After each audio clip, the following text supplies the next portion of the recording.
Olá, seja bem-vindo, bem-vinda e bem-vinde a mais uma edição do Câmara Rio Debate, hoje em parceria com o Notícia Preta. Eu sou a Thaís Bernardes e vamos falar sobre moda sustentável.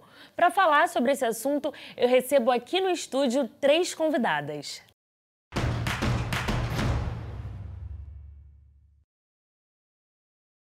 Eu começo as apresentações com a vereadora Thaís Ferreira, formada em moda e presidente da Frente Parlamentar em Defesa da Pequena África. Seja bem-vinda, vereadora. Muito obrigada. Também vamos conversar com a Juliana Bonifácio, empresária, designer de interiores e dona do ateliê Bonifácio, que é uma referência de empreendedorismo afro e moda colaborativa. Seja bem-vinda, Juliana. Obrigada, gente. E para completar esse nosso time incrível de entrevistadas, recebemos a designer de moda e stylist Carolina Martins, que é fundadora da própria marca Carolina Martins Brand, uma marca aqui do Rio de Janeiro extremamente autoral e que busca evitar o uso do plástico em suas embalagens. Seja muito bem-vinda, Carolina. Muito obrigada.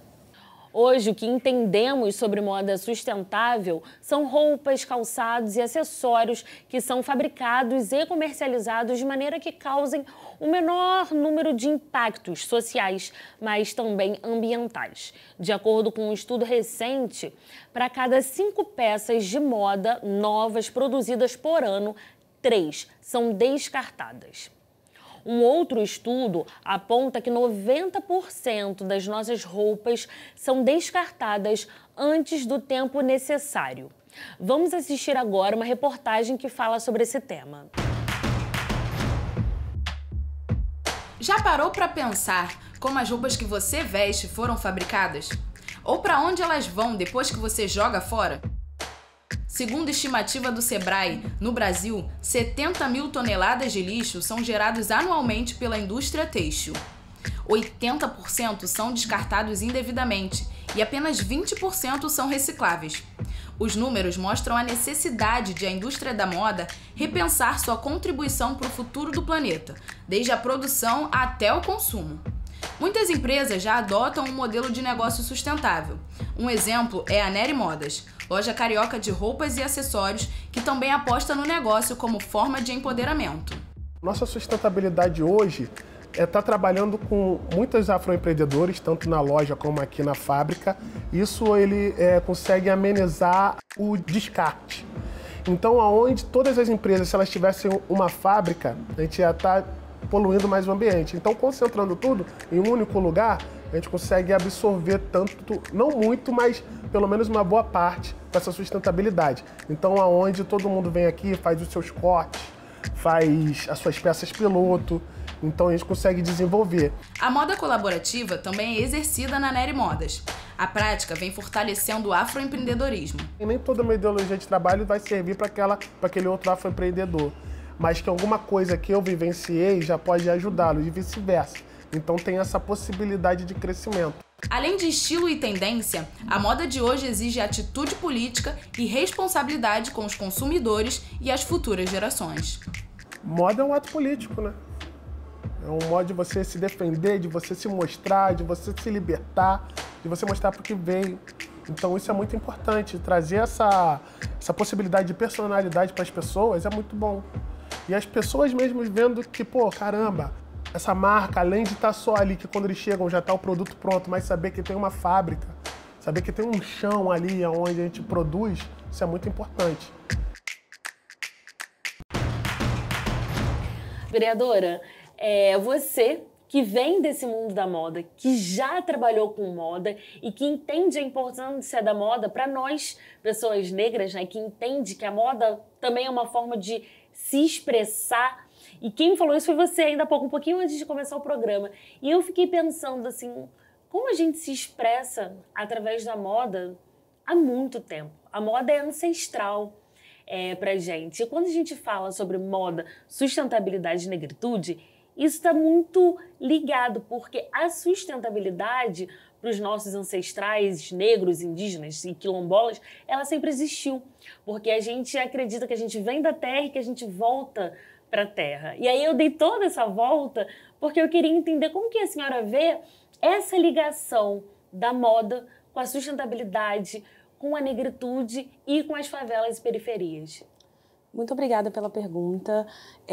Acho que ancestralidade é uma tecnologia, né, nossa. A gente tem tornado isso muito em forma de presente, de resgatar tudo que a gente aprendeu com nossos antepassados, com os povos originários e através da moda também, né? Quando a gente olha para esse lugar de muito tempo atrás, a gente vai falar sobre indumentárias de guerra, indumentárias de dia a dia, do cotidiano, né, dos povos originários, do povo ancestral preto, né, que começa lá no Antigo Egito, e desde sempre a moda foi uma forma de manifestação do nosso sagrado, uma forma de manifestação da nossa identidade e também uma forma de usar a estética para fazer uma forma de apontamento e posicionamento político também, né? As roupas de guerra, as roupas das nossas cerimônias, as roupas que as crianças usavam, as roupas que as pessoas que eram trabalhadoras naquela época também usavam. Então, todo esse contexto ancestral, ele é ressignificado nos dias de hoje, quando a gente também olha para nossas comunidades que continuam sendo as lançadoras de tendência. Eu acho que essa tecnologia ancestral do vestir, né, é uma forma que a gente tem de posicionar quem a gente é no mundo. Você falou de povos, né, indígenas,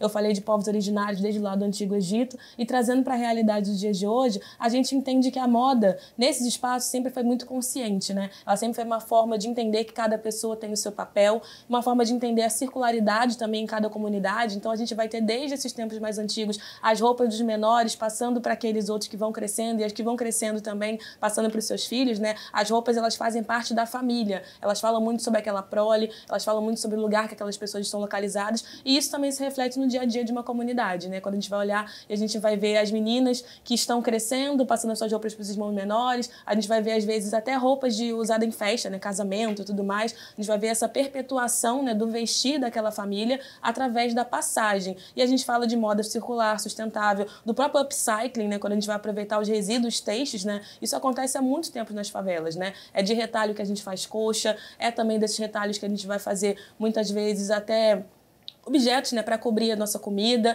e infelizmente isso não é valorizado assim. Quando a gente olha para a indústria têxtil, como ela se apropria, é uma tecnologia que é ancestral, como você já disse, uma tecnologia que muitas vezes vem de ambientes de escassez, como a favela, infelizmente, mas que é só usada como potência num meio que é cruel com essas pessoas, que infelizmente escraviza, né, e faz com que a moda seja mais uma ferramenta de exploração daqueles que a produzem, que lançam tendências. Não à toa a gente vê grandes marcas olhando para as comunidades do Rio de Janeiro, olhando para a favela mesmo, né? E lançando coleções que vão cruzar as passarelas de Milão, de Paris, de Nova York, sem dar o devido crédito a quando aquela tendência foi observada, né? Então, tem esse lugar um pouquinho cruel, mas tem um lugar que é muito afirmativo para nós, que é o nosso entendimento, enquanto população preta, pobre, periférica, de que a gente produz potência e de que a nossa potência ultrapassa barreiras e também reflete muito a ancestralidade presente em nossas vidas.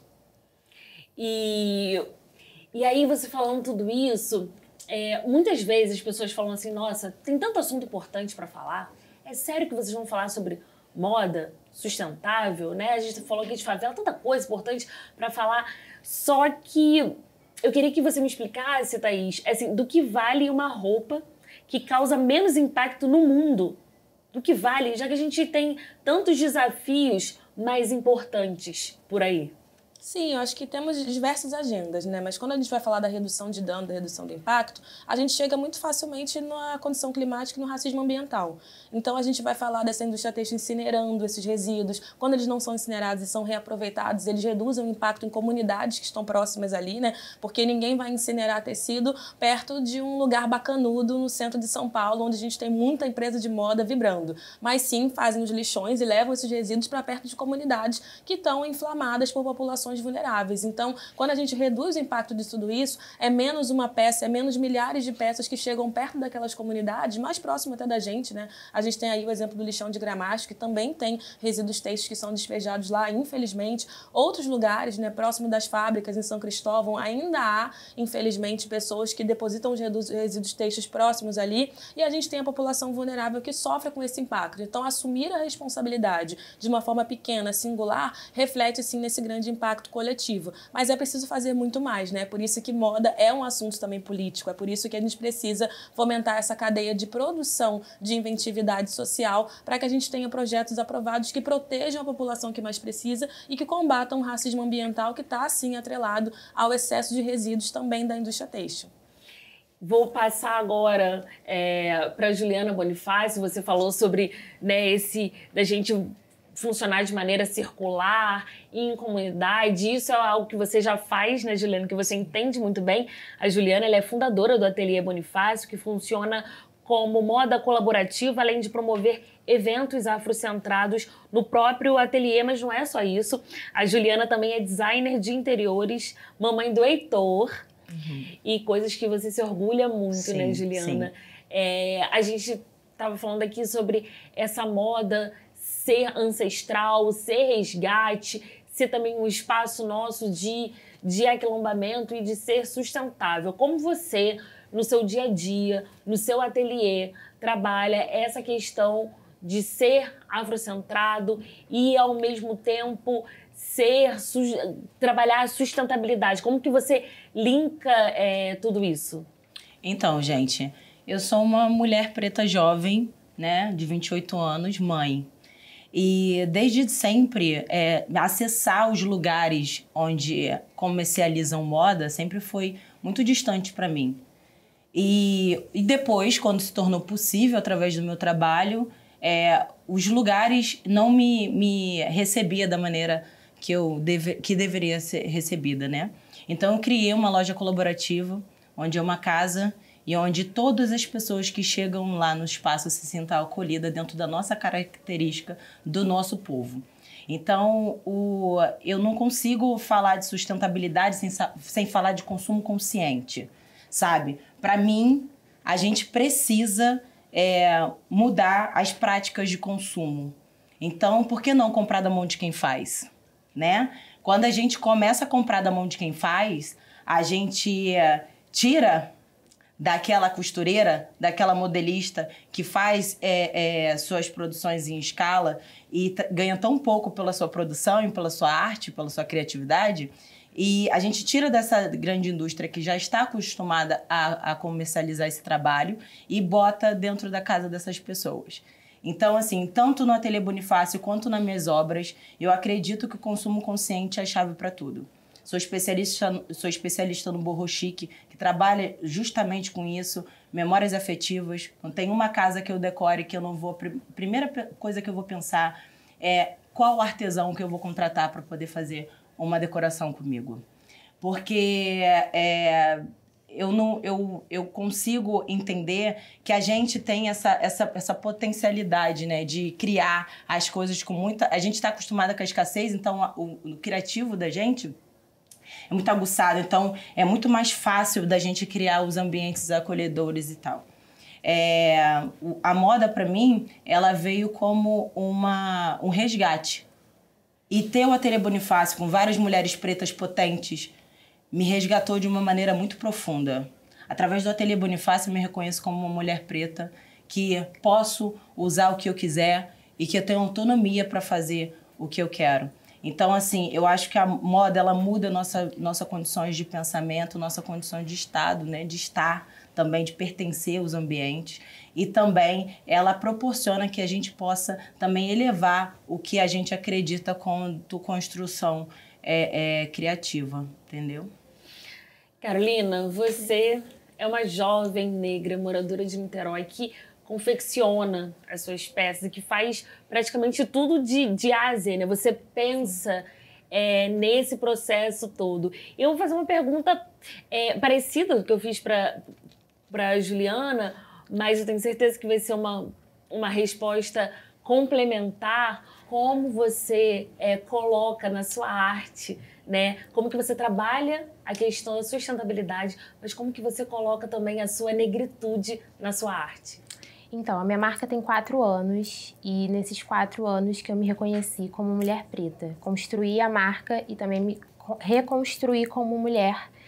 E a minha ancestralidade, que até essa coleção que eu lancei agora diz muito sobre isso, a Liberdade de Ser, o nome da coleção, diz sobre essa questão da ancestralidade. Eu trouxe, apesar de não ser da religião de matriz africana, eu acho muito interessante toda a cultura, toda a arte que envolve. Então, eu trouxe nessa coleção isso.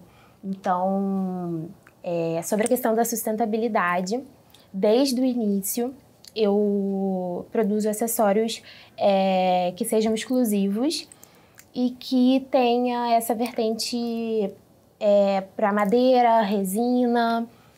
E eu tenho um planejamento dentro da minha marca que é a questão do descarte, né? Então, eu tenho muito essa preocupação, então eu sempre tenho uma ligação muito forte com as clientes e sempre quando elas querem descartar alguma coisa, querem mudar alguma coisa naquele acessório, eu tô sempre disponível para ajudar. E também tem a questão das embalagens, que eu acho que é muito importante. A gente vê aí muitas marcas que usam embalagens de plástico e para onde que vai aquele plástico, né? Quanto tempo ele demora para ser descartado? Então, eu desenvolvo embalagens em tecido, algodão cru, e eu que desenvolvo mesmo, costuro, faço tudo. E tem essa utilidade de proteger, né, o acessório, né, para não danificar e tudo. Mas também tem outras utilidades. Tem gente que pode guardar um óculos, seja qualquer outra coisa, né? Dá até para virar um cachepô para colocar uma planta, né? Então, assim, eu vejo que a moda realmente tem que girar dessa forma. A gente ofereceu, mas aquilo tem que circular, né? Tem que ter sempre uma utilidade. E isso que você falou, Carolina, linka muito com o que a vereadora trouxe, né? Das várias vidas de uma mesma peça, de um mesmo acessório, né? Que vai passando de geração em geração, ou que serve para determinada coisa, depois para uma outra coisa. E isso também é moda sustentável, e isso é o que a nossa ancestralidade sempre fez há muito tempo, porque os nossos sempre entenderam aquele nosso papo do início, que a gente vem da terra e a gente vai para a terra, então a gente sempre foi sustentável, né? Para falar a verdade. O Câmara Rio Debate vai para um breve intervalo, não saia daí e a gente volta já já.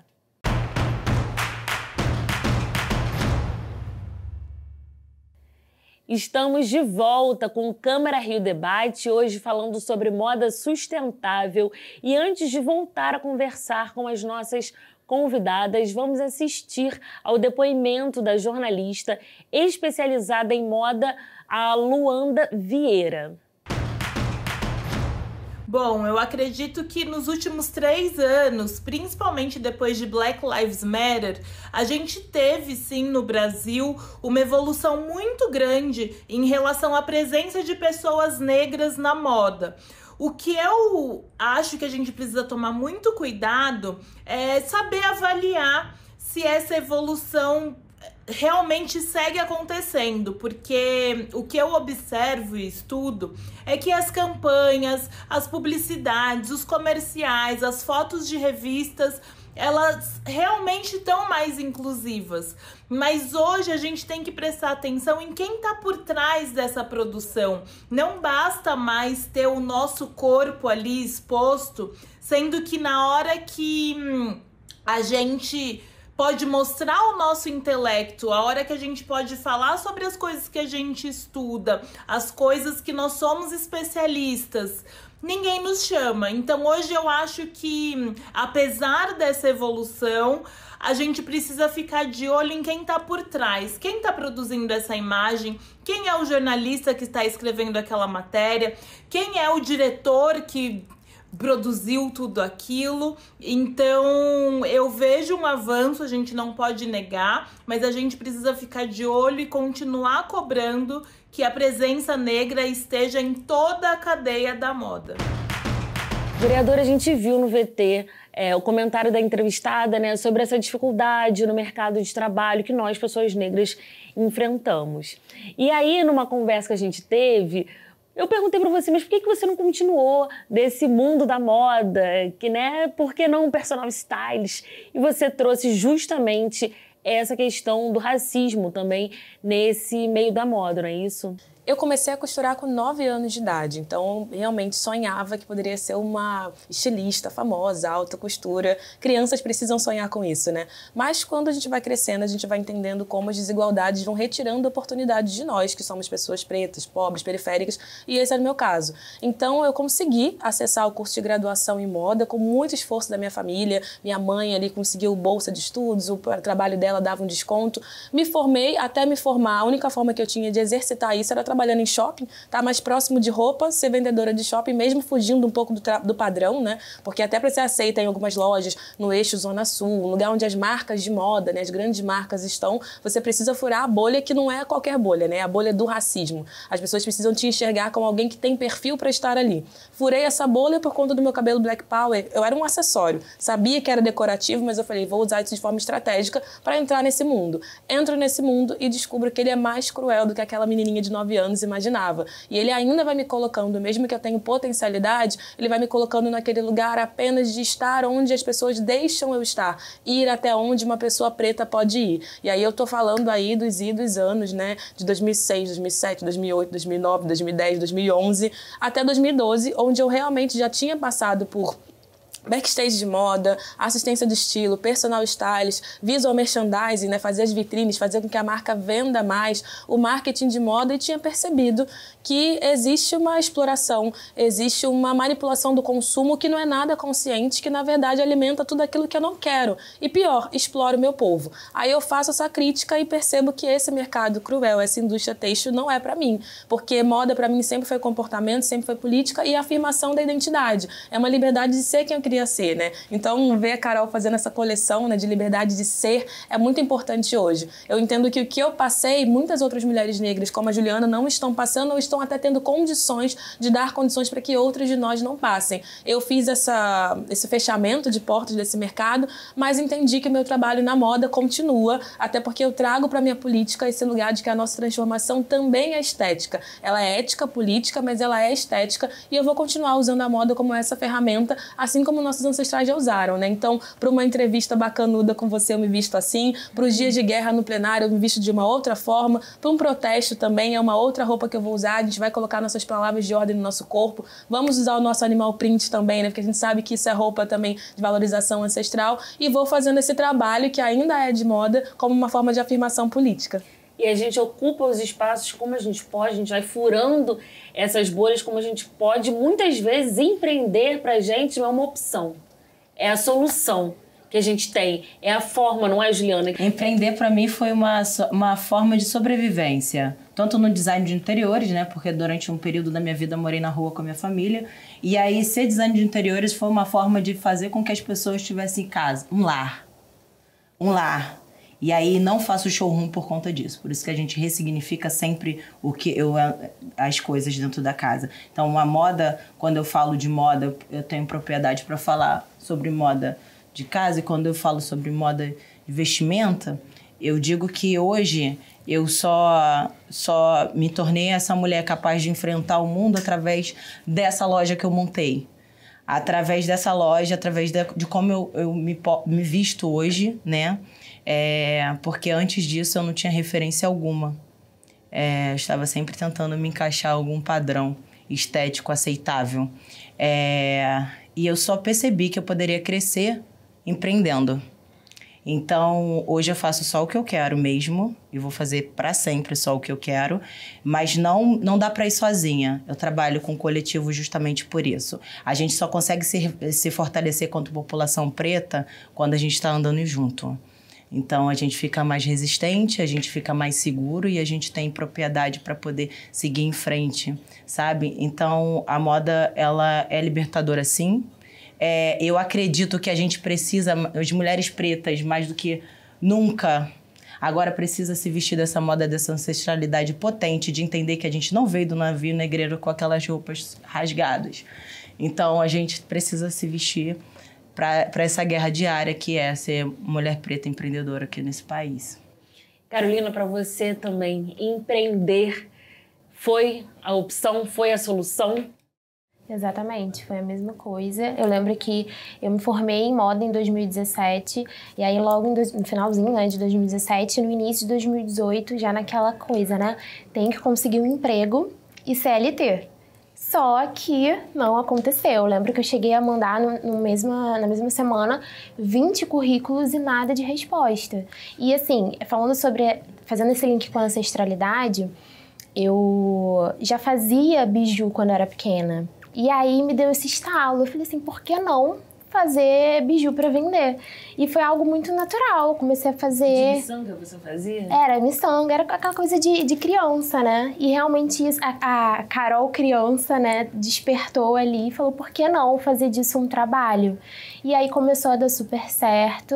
E aí eu planejei tudo e lancei a minha marca. E realmente hoje eu até trabalho com noivas também. E eu acho muito importante comentar uma coisa. A maioria das noivas que eu trabalho são noivas negras.